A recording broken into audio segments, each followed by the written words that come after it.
Mr. Lyden, thank you for joining us. Thank you for inviting me. Salem. If you could just talk about briefly about your background and service in Salem, and what do you think are some of your top accomplishments in your time as first selectman? Okay. One of the things is it's an honor to be the first selectman in Salem. I grew up in Salem. I attended Salem School. This was back before we had a gym. We used to eat, and I'm dating myself a little bit, I'm 58 years old, but we had no gym, no cafeteria. Salem's a very good town. At that time we went to NFA, we didn't go to East Lyme. The agreement was to go to NFA, and we were bused over to NFA. And so I went to Salem School. I grew up in Salem, graduated from Southern Connecticut, then moved to Hawaii shortly after that. So I was out in Hawaii for 27 years, and that's where I started my business. I grew my business. I got my master's degree in business administration. I would come back to Salem annually. I've had family in Salem since 1968. So it is my hometown. So it's a special place for me. Even in the 27 years I was in Hawaii, it was people say, "Where are you from?" It's Salem, Connecticut, and I'm very proud of that. It's got a lot of wonderful people in it. We're 4,200 people. It is a small town. I did have the opportunity to sell my business in 2006, which is, I was retired basically at 48 years old, and myself, my wife decided to move back, and we had some land in Salem, which we built a house there.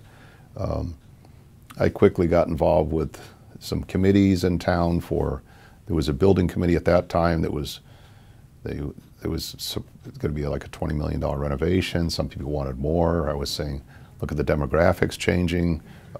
That's not where we should be spending our money. I took some heat for that. I got involved with a couple other committees. They asked me to be on the Board of Finance because I have business background. I was on the Board of Finance for 2 years, and then my predecessor, Bob Ross, was the first selectman. He had been promoted to the, he's the director of, I believe it's Director of Military Affairs for the state. I think that's Bob's title. Does a fine job with that. Very active with the Coast Guard Museum and things like that.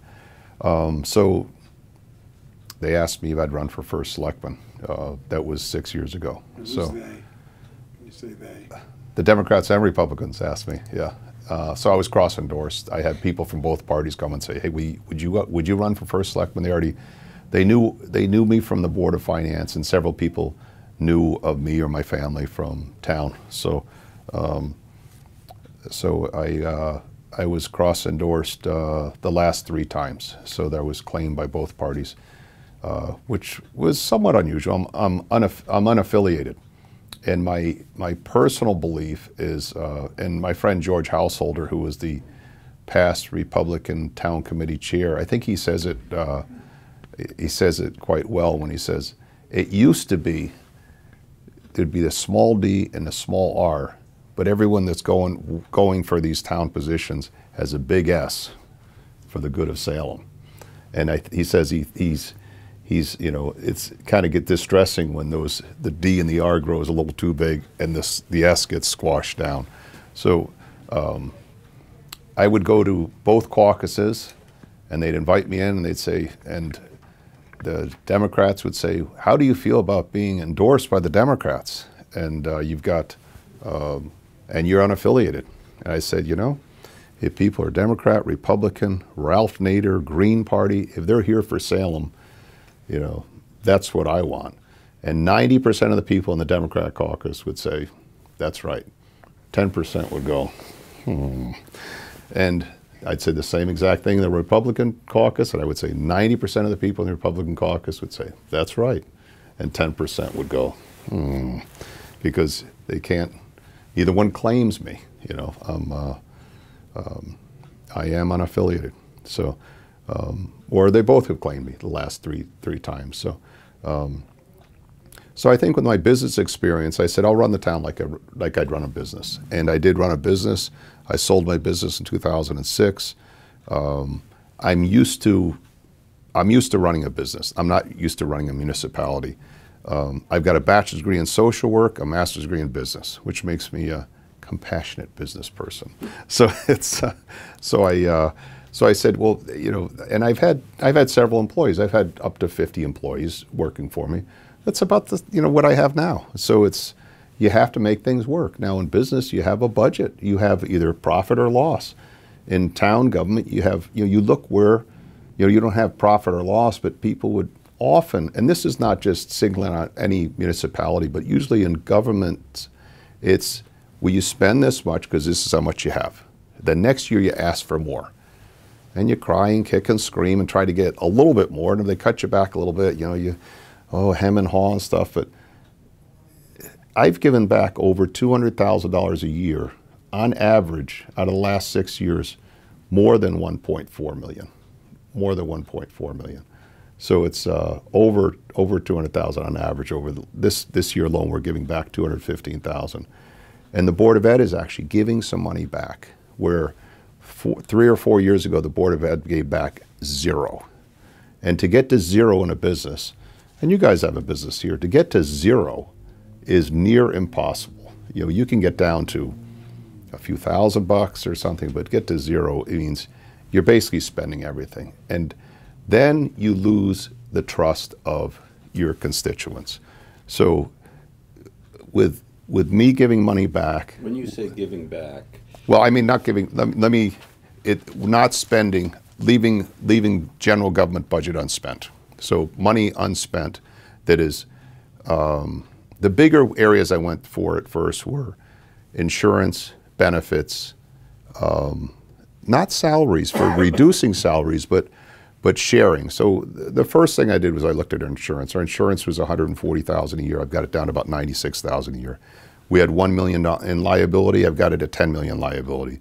We had a broker, and the broker was, it was about a $20,000 fee for that broker that I found out. So I dealt directly with KERMA, which we're members of. KERMA comes out and does a full assessment and goes, I didn't realize you guys had a state police force, so you don't have your own police force. And no offense by that, but that means that liability goes to the state and not to the town. So that's another $20,000. So right off the bat, $40,000 less on insurance. I increased it to $10 million, you know, and I raised our deductibles. Our deductibles were too low. We had truck deductibles at $250, and you know, and I raised them all to $1,000. I mean, our vehicles don't usually get into an accident. We can easily handle a $1,000 deductible. And who did you get the insurance through? With KERMA. KERMA is CIRMA is Connecticut Inter. It's like 95%. We were already with KERMA. Okay. But our broker was, you know, so it's like, this is like paying someone to put your money in a credit union for you. You know, we're already a member. A broker should be shopping you around to get a better rate. But that I get from business, you know, where you have to, it's either profit or loss you're going to make that, you know, so. So all these savings went into the rainy day fund, or? No, it goes back to the general fund. It goes, well, the general fund would be the rainy day fund for the town of Salem, yeah, because it's unassigned fund balance. It goes back to the. Carry it over from year to year. But we have to, we finish our budget year June 30th each year. So whatever we have unspent goes back to the general fund. O'Connor Davies happens to be our auditor. I put out the request for audit. I had talked to the Board of Finance. They said, well, we always use this certain auditor because I think that's the only one that does municipal audits. I said, no. There's other CPAs that do this. We put out a request for audit, and that's how we ended up with, it was Marcia Marion at that time, but she had combined with O'Connor Davies. More cost-effective audits, more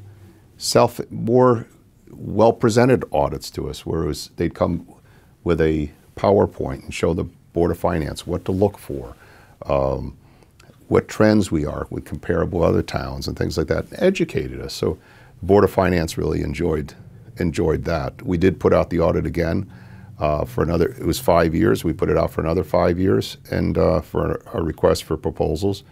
And O'Connor Davies did get that again. They were the low cost, and we didn't have to just go by cost on that because, but it was qualifications and cost, and that's what the Board of Finance chose to do. My planner had decided to move on to Thompson. We had a full-time planner for Salem. Salem, if you look back in the 1980s, they were talking about Salem will have 15,000 people by this time. We have 4,200 people. We're going to have, in the next 10 years, we'll probably have 4,300. 15 years, 20 years, 4,500. We have declining school enrollment. Things change. You have to be able to adjust to those changes. Salem Land Trust has been very active in preserving a lot of land. So we have, our population is growing slightly. Our school population is dropping, which is kind of similar to several other rural communities around here. So our planner decided to leave, and I had Planning and Zoning Commission wanted a new planner. They're 37 hours a week. I said, no, read your charter. It's the Planning and Zoning Commission and the first Selectman. They're the supervisory authority. I'm the hiring and firing authority. I'm going to go to the Southeastern Connecticut Council of Governments. I'm a member over there. I'm already on the executive board. They do this for other towns. I invited them all over there. We have a planner now who's got 35 years experience. We use him as we need him. He comes to town hall for a limited amount of hours each week, and he's available 35 hours a week through the COG. So that saved us 40 to 50 grand. We're offering similar or better services at less cost. So no one complains about that. Our benefits were, the first time I met the guy that did our healthcare benefits, I said, you're absolutely out of your mind if you think we're going to do this next year. Well, it's going to go up at least 20%. I said, no, you're absolutely out of your mind. We're not going to do this. So I looked into some of the things we're doing. I changed the plan slightly. I kept it as a still Blue Cross Blue Shield because I had 2 guys in a firefighter EMT union, 6 guys in a public works union, 1 librarian, then the town hall staff. And out of all those, there were 11 of them taking benefits. So I had 2 separate unions that you'd negotiate, and then the town hall staff. So I've got that all onto one now. I did a $1,500 self-insured by the town, which dropped us 60 grand a year just by doing that. For outpatient, inpatient, if you go in for an outpatient treatment, it says $1,500 deductible. We pay anything over $150. We've used that last year. We might have used it once. The year before, we didn't use it. The year before, twice. Significant savings by going with something like that. I've adjusted the plan. We are. It's more of an HMO, but it's a Blue Cross Blue Shield HMO. We're in Connecticut. We have very good, medical here. So it's, that's not that much of a concern. So that dropped it even more. So significant savings in medical. And then things like with the COG, so we use a planner from the COG. We use only what we need for that planner. We don't pay separate benefits for the planner. We pay a portion of those benefits. So those are some of the things, that was the low-hanging fruit for looking at it as a business where I could save significant amounts. And those are the bigger budgets, the public works. I mean, not the public works, but the benefits are always bigger. And then salaries, if somebody through attrition moves on, if you can, a lot of times it's like somebody moves, it's like, quick, fill that job. It's like, no, let's see what that job entails. Well, that was always so-and-so's job who inherited it from so-and-so, so you have to fill that. And I said, no, you don't. Let's let the dust settle and see what is needed in that position. So, I mean, just right now I have my administrative assistant had resigned and moved on to better things about 60 days ago, and I'm replacing that from a 37-hour week to a 20 to 25. And some of those things are handled by other people that are already at town hall. So that's part of the things I think you have to look for. We've done a emergency service efficiency study, which was, it was done by, there were 3 firms that bid on it. We chose a firm out of New Hampshire because they're familiar with small towns. And we wanted someone from New England. They're used to the small towns. We had someone else bid on it from New York, someone else from Chicago. But we're a whole different creature in New England. It was it was basically a 10-year lookout. We want to look out what we need for the next 10 years instead of always doing things as we've been doing them. It looked at our equipment. It looked at the age of our equipment. Very, very proud of our volunteers. We've got an ordinance for our volunteers where they get $1,000 for volunteering, which is just a small, thank you because the amount of work they put in. But it gave us a clear understanding where we should be with emergency services. We also did with Bloom Shapiro a school district efficiency study, which I appointed a committee for, and that was just finished last May. This year, May. It was, it looked, we're 73% of our budget is schools. I have people that are seniors in town that have lived there I have some people that are 80 years old, they still live in their house, they still pay their taxes. I have them going in the Uncas, or not the Uncas Health District, the United Way mobile food pantry to get food once a month. They pay their taxes. 73% of their taxes go to the school. They haven't had a child in that school for 50 years. So it's kind of like we have to find a balance. If you look at the demographics of Salem, the family incomes are fairly, we're pretty well up there. We're about 100K, 103K a year, but we also have, there's a range. So I think we have to watch out for a good balance for all the people. I think I've gotten off track from your question. But I talked about accomplishments, so. Yeah.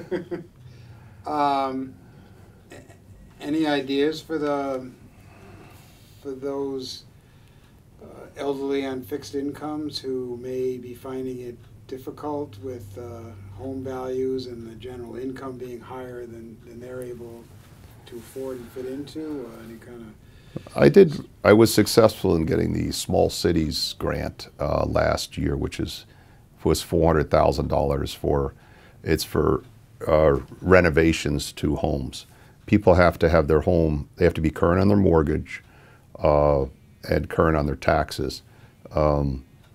It's for needed home repairs, roofing, windows, furnace, electrical, things like that. Many of them have applied for that. The goal is to, and it's federal money, and I got a little bit of, there were very, very few people that were against this, but it's the Small Cities grant, they call it, but it is actually a loan. It's $400,000. It has to be for those, they have certain income guidelines. It's not only for elderly, but it tends to be more for elderly because their incomes are lower, and it's needed home repairs. Now there is a payment plan, but it's 0 interest. It does attach the house, so if the person passes away or passes on to someone in their family, that money is paid back. I did have one of my selectmen vote against it, saying it was, wasn't sure what the state or federal ramifications were of it. Personally, these people have been paying their taxes all their lives. Is it a handout from the federal government? Not really. I mean, it's 0 interest, but it is paid back at some point, and it is for necessary home repairs. So that's something we've got that as the elderly people that are on lower incomes have taken advantage of. Which term did you secure that, and who was the opposition, and who had questions about it, didn't want to support it? Well, it would be in my minutes, but it was my opponent that was voted because of the voted against it for the ramifications on the state and federal level. Personally, I have to go for some people. I got a grant for the we have the school and we have our new library. Years ago, when I went to Salem School, the library is right next to the school, and there's a little tar paved sidewalk over there. Well, we moved we've got a nice library. We have a very nice library for the town our size. It's basically our library and community center. Well, it's right by Town Hall. So it's 850 feet down here. If you've ever walked Route 85, you probably wouldn't walk it again. So to have children walk down Route 85, they couldn't. They would come down to see me. Their second grade comes down for, and Amanda came to this, their second grade annual town meeting. They get a little wilder in second grade, but it's fun. But they would have to come down in a bus to go 900 feet. And I went and I told the seniors meet at the Salem Firehouse once a month, and I said, you know, the kids to come down to Town Hall, they have to take a bus to go 900 feet. I mean, they're like, oh, are you kidding me? Because they remember walking, you know, you had to walk 3 miles to school, you walk 3 miles to school. So we got a grant for the sidewalk. It was safety money. We got 80% reimbursed. We had to pay 20. So it was somewhere in the neighborhood of about 130,000. So we got about 105 or something reimbursed for that. The pushback I got on that was, wait a minute, we don't need sidewalks in Salem. I said, no, don't go there. I went to Salem School. There's a sidewalk. You moved the library. You just didn't move the sidewalk. And they go, well, that's true, you know. And the other thing was, well, here we go, wasting federal money. No. This money is decided safety money. Now we have actually a safe route for children to walk down there. It's pulled the town together, and we see more and more people going, that's a good thing we did that. But there's a resistance to change, and there's always going to be naysayers on anything you do. It's my job as the CEO of the town to go after grants that will work for our town.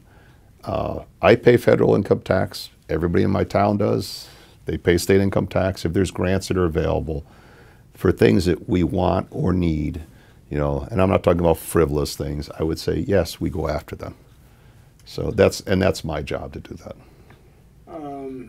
Could you talk about this, this political culture seems to evolve? I think it started with Mr. Ross of the unaffiliated leader getting bipartisan support in Salem. It seems to be in direct conflict of what we're seeing, you know, nationally or statewide, where we've become more partisan. So, you know, what's been the, you know, evolution of that, and what does it say about Salem?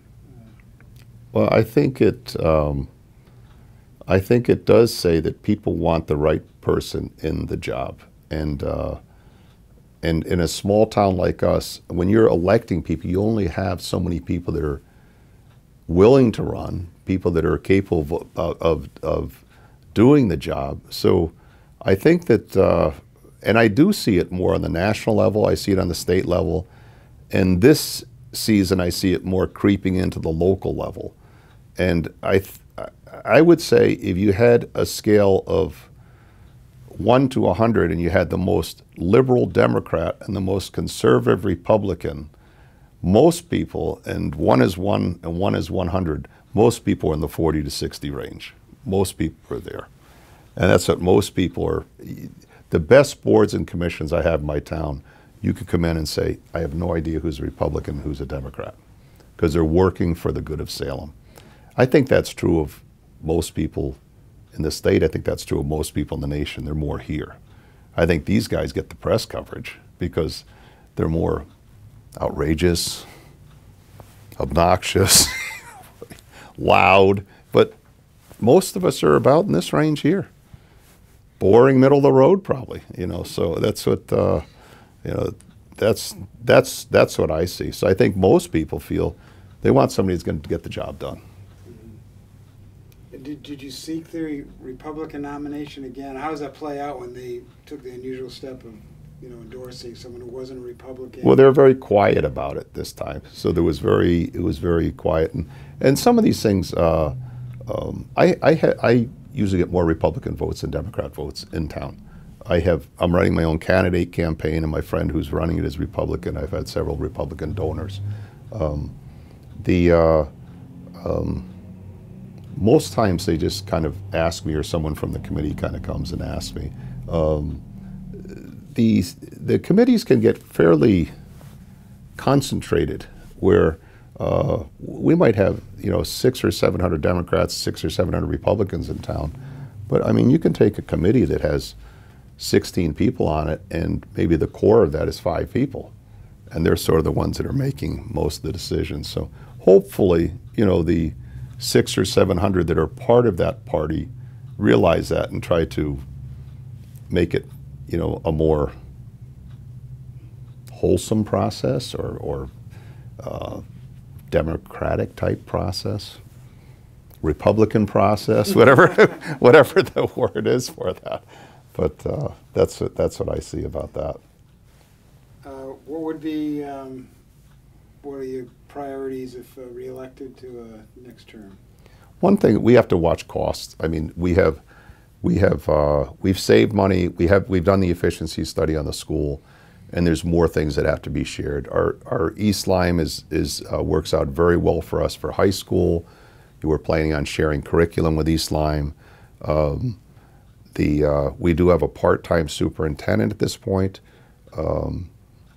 We need to keep going in that direction. We had gone from 2 principals. We had a total of 610 children in our school 14 or 15 years ago. We're probably hitting 390 now.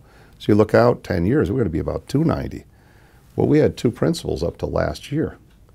When we had 610 kids, we had a principal and a vice principal. So it's kind of like, hey, this is taxpayers' money. You gotta use that wisely. So we're at a principal and a vice principal now. I'd see in another year or 2 we got to push for just a principal, because I think we are going to be declining. If that projection is correct, and what I've seen about projections, if people believe in them, they walk around like it's a Bible. If they don't believe in it, oh, that's a projection, But looking back, I was on the building committee when Bob Ross was first selectman. I was on a building committee, and it was getting up to about $20 million. I said, look at our projection. They're like, well, no, that's not, we're talking about now and how crowded it's been the last few years. And at that time, it was like, well, we need 2 music rooms, 2 art rooms, 2 this. And no, you need 1. And somebody said, well, how can you put 8th graders and kindergartners in the same music room? I said, the 8th graders leave, the kindergartners come in. They're not in there at the same time. So it's like, wow, we want to have a middle school and an elementary. No, it's K through 8. Call it a middle school if you want, but it's K through 8. Pre-K through 8. So we have a pre-K. But the rest is East Lyme. And how do you contain costs, school costs, as for a selectman? There's a school board. You encourage the Board of Finance, and you encourage the Board of Ed, and you be a loudmouth like me that knows not when to shut up sometimes and just say things that keeps planting the seed. Everybody wants a good school. My seniors that haven't had children in school for 50 years want a good school. But putting more money always at the school doesn't make it a better school. Money is important, there's no doubt about that, but there's sometimes, and I use this reference, a Chevy and a Ford works pretty good. We don't need a Cadillac or a Lexus. If you want to reach in your own pocket and buy a Lexus or Cadillac, that's fine with your own money. When you use the municipal money, Chevy and a Ford's pretty darn good. So you got to think along those lines and not always want the gold standard. And when you have people coming in and say, oh, we want this, it's no. I'll give you an example. I have 4 solar units on, one on the town hall, one on Public Works, one on the library, one over in Garter Lake. I got it for 0 down, 0 a month for 5 years, and then a 1 year, $1 payment after that. There was no cost to it. This came out 5 years ago. So there's no cost to it. We reap the benefits, about $10,000 in electrical savings from that. But it costs us nothing. And we have it on our library website or on our town website. You can watch the library, what it produces. And someone came to the Board of Ed earlier this year and said, well, you could put solar on here. And it would only cost $1.7 million. And then after 25 years, you'd almost break even at year 20. And it's like,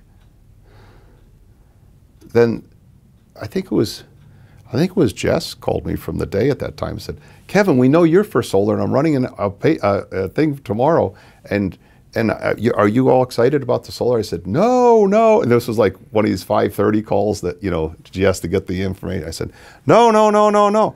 I've already done the analysis on it. I mean, the system is about 10.5 times larger than the system we have in the library. I have what's being produced on the library already. It's a similar system. It's just bigger. The amount that's expected to create that, you know, to make that analysis work is about 60% more than what I would calculate that to be. No, no, no. And we've got all new roofs and flat roofs. And you're going to put thousands of holes in flat roofs? It's like, no, no. And the ink's not even dry on our last renovation. And the Board of Ed says, we like solar. It's, you know, makes us feel good. And let's, you know, it didn't make sense. It didn't make sense to do it. You know, the systems last 20 to 25 years. I mean, it would have to, you know, it'd have to last 125 years almost to do, you know, what they were projecting. So you have to call people on this stuff and say, no, no, that's not, you know, you're not a bad person for saying that, but no, that's not good. And people have to watch the purse instead of just, well, you know, you're my neighbor and you're my neighbor and, you know, I don't want to disagree, so okay. You know, you don't do that. You have to say, you have to speak your, you know, and you have to do the research on it and stuff. So I have some very good people on the Board of Finance. There's some very good people on the Board of Ed. And I think they are getting more and more active like that. And sometimes you'll have 10 people come into your Board of Select meeting or Board of Ed meeting and say, I want this, I want this, I want this. It's like, okay, I know you want that. And there's 10 of you here. There's 4,200 people in this town that we have to watch out for. And they're not here right now. But we have to look at, for everyone, what's fair. Well, I still want it. And it's like, we'll make a decision soon, but it's not going to be just on what 10 people say they want, you know. And that's why you're elected these positions. So. Do you support sending the 7th and 8th graders to East Lyme? Or? No, no, I don't. We did the analysis on that because it came up. It came up that it was going to be $400,000 more. I'd say that's off the table immediately in my book because of that. Which someone will probably argue that with me if that's in the paper tomorrow. Why did you say that? You know, but the answer is no. That's that's about a mil, 1.3 mil for us. Why should we do that? Our kids do very well in school. My son's in 11th grade at East Lyme. We prepare our kids well. There's pluses and minuses to having a small school. One, everyone gets on the team because, you know, if it gets too small, you don't have enough on the team, though. But everyone gets on the team. Everyone knows each other and things. They're well protected. We have the space for them. We have more than enough space at the school. The school has dropped their staff down, so it's gotten a little more cost-effective in the 7th and 8th grade level. And I think as long as they watch that, they'll keep the costs down for education. They'll have to continually do that over the next years as if we keep seeing, you know, the dropping, which I think we will, of population. But for an increase in cost, no. If it was zero cost, I would say let the voters decide, you know. But what's interesting is the seniors who aren't even part of the school really are very proud of the school. Very, very proud of the school, very proud of a K through 8 school. So they, you know, besides giving up a little bit to East Lyme, we have an excellent relationship with East Lyme too. And East Lyme has space for, they have enough space for our 5th through 8th. But it's just not cost effective with the busing and with things like that. It's just not cost effective. So I would say no. And seeing what our kids do, we have about 20% of our children go to East, well, most of our kids go to East Lyme, but when they get to East Lyme, that's about 20% of the population of East Lyme. Honor rolls were at least 20%. You know, my son is on the Senate there. He's the treasurer for his class.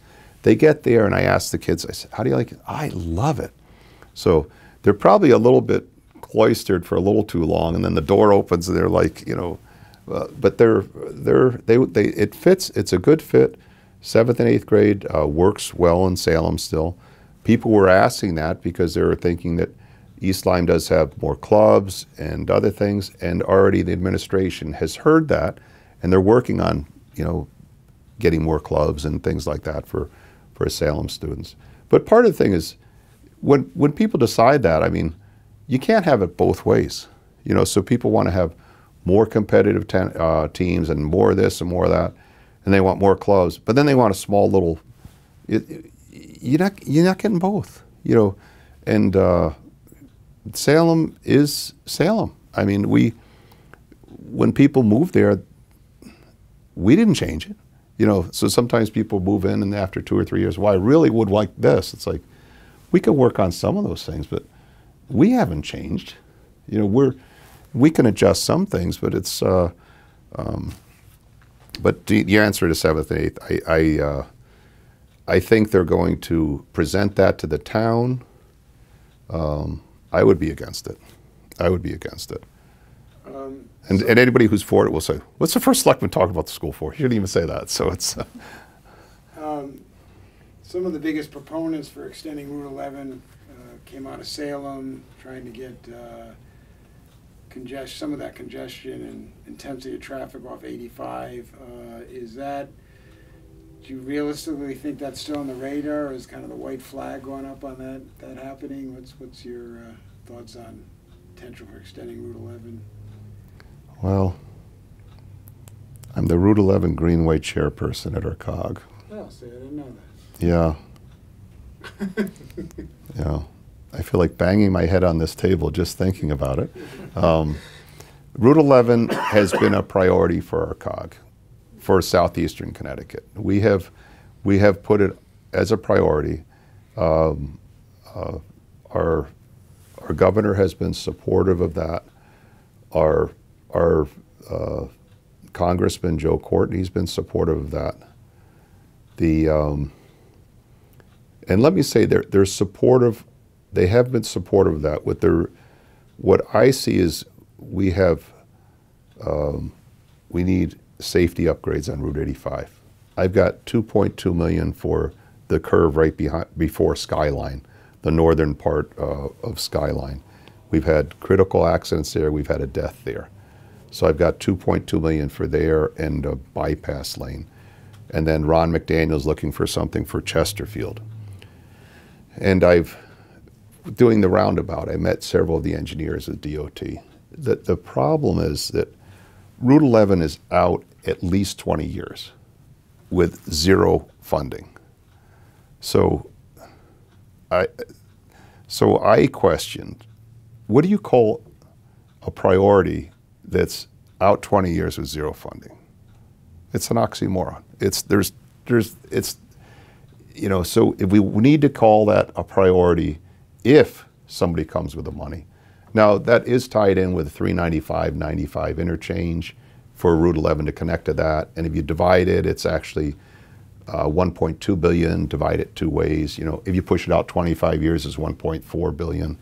It's like, push it out 50 years, call it 4 billion. It keeps going away. Route 85 is our path from Hartford to London now, and will be for at least the next 20 years. And it has been. We need Route 85 safety upgrades. So what we have done at the COG, and I'm very appreciative of the COG for endorsing this, is we have elevated the Route 85 safety upgrades to a priority. And we've asked that to be in the 2016 to 2020 years. Behind that is the Route 95 upgrades. Route 95 is, you guys cover a lot of this, but it's an unsafe road in some parts of our state, and especially up around East Lyme, Waterford area. We have to do upgrades to Route 85. Route 11 is getting over, it's just so far out there as a priority that it hasn't fallen off the table yet, but it's getting further and further from reality, I think. And I don't say that in any, I appreciate what the governor and Joe Courtney has done for us. And I think the true thing is we need safe passage and safe transportation between Hartford and London. So Route 85 upgrade is the immediate thing that is needed. You know, Route 11, if we keep batting that around for another 20 years and do nothing with Route 85, we have to quit thinking that they're connected. And for so long, they have been connected. You can't do anything on 85 because we're thinking about Route 11. Well, Route 11's out 20 years, but you can't do anything on Route 85. It was the catch-22. You can't. With 35 million sounds like pockets change compared to 1.2 billion. So, so we need Route 85 safety upgrades. What's the experience been with the roundabout? Has it decreased accidents there? Very much so. Let me. Before we had the roundabout, we had a fatality and several critical accidents there. Several critical accidents. So there are still accidents in the roundabout, but it's fender benders. You know, it's supposed to be 15. Some people come through faster, especially if they're coming from New London and they're shooting through Colchester. They kind of straddle those two lanes and go through. But dramatically, I would say no serious accidents, no fatalities, and if anything, it's some fender benders. What's the impact been on the businesses, positive or negative or neutral? I would say it's positive because the roundabout, and Bob Ross ended up kind of shepherding that through. He had already moved on to the state, and I had to hang around to watch it be built and hear every single day that they don't like the roundabout. I'd go to church and people would tap me on the shoulder, "That roundabout, somebody cut me off." It's like, yeah, I'm in church, okay? You know, it's like, so people are used to it now. You know, it was a significant upgrade. We had the old store there and the old, it's the old garage. I can't remember the name. Willow's Garage. There were two there. And if you look back I have a picture in my office. It's like 1920. And those are the only two buildings are there. Well, you think, I mean, the roads were almost like dirt roads then. You know, so as, you know, capacity increased, they made the roads wider. You know, the one building was like 3 feet off the road. The other was like 4 feet off the road. And they had changed quite a bit. You know, so there was no historical value. We had them looked at. There was no historical value to those buildings, and they're getting dilapidated. So that came down, which both of those came down. There was the state did some reclaiming of the wetlands there, where someone had tarred over and things like that. So, and they raised the four corners were raised about 3 to 4 feet when they did that. Part of it is so that way you come down more straight into the roundabout when you're coming from Norwich otherwise. And we had some pretty bad flooding down, you know, there. So they corrected drainage and stuff. So I would say significant improvements. People are used to it. Took a while for people to get used to it, though. It's, you know, yield, arrow that way, and people go, this. It's like, what are you doing? You know, so, but they're used to it. And what's kind of funny, though, I said, people say, you know, someone cut me off at the roundabout. People still do this to me. I said, you know, I go to Waterford, and I'm standing like, I'm coming out of like Dick's Sporting Goods, and I see the light turn green, and somebody flies by in front of me. I never drive over to Dan Stewart's office and say, you know, Dan, somebody cut me off, you know. Dan was like, get out of here, you know. So, but it's kind of funny how much people see it as the town owns it, you know. Overall, I'd say it was a significant improvement. However, we still call it Salem Four Corners, and it probably always will be. Gonna have to wrap up, so I'm gonna give you a chance to do your summation or any.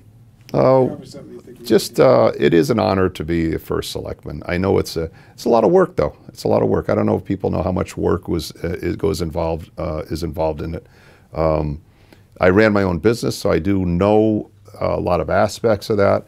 And you have to do more than that. You have to be out in the community, and I'm very active in our community, and we have a very wonderful bunch of volunteers, you know, for our emergency responders, for our boards and commissions, for our Lions Club.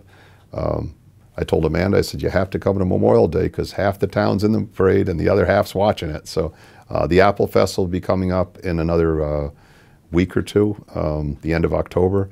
It's a wonderful time. So we have a very special town. I'm very fortunate to be the first selectman there.